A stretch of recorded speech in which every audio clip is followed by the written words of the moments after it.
આગામી દિવસોની અંદર અમારી માતા બહેનોએ તમને તમારા ગઢમાંથી તમારી સીટો એ તમારા સાડીના પલ્લુમાંથી હાંચકી લીધી છે।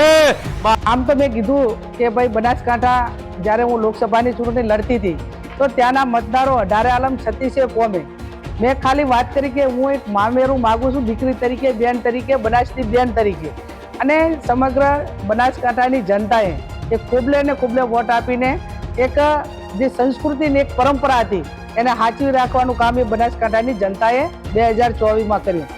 એ બનાસકાંઠાના પુત્ર, બનાસકાંઠાના દીકરા તરીકે જ્યારે એ વાત કરે છે ત્યારે એ બનાસકાંઠાની જનતાનું એમને અપમાન કર્યું છે, એમને માફી માંગવી જોઈએ। અને બહુ એવડો મોટો પાવર હોય, સામદામ દંડ ભેદને રાજનીતિનો, મંત્રીનો, સત્તાનો, તો એમને 2027ની વિધાનસભાની ચૂંટણી બનાસકાંઠામાં લડવી જોઈએ। અને હું પણ મારા મોવડી મંડળને વિનંતી કરીશ કે જ્યાં પણ જગદીશભાઈ વિશ્વકર્મા ચૂંટણી બનાસકાંઠામાં લડવા માંગતા હોય ત્યાં મને પણ ટિકિટ આપે, અને કદાચ મોવડી મંડળ મને ટિકિટ ના આપે તો બનાસકાંઠાનો કોંગ્રેસનો કોઈ પણ કાર્યકર એ જગદીશભાઈ વિશ્વકર્મા અમે ચૂંટણી લડવા તૈયાર છે, સક્ષમ છે।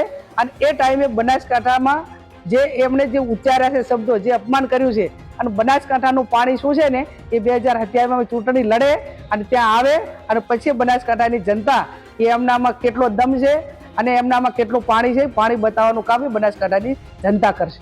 Thank you.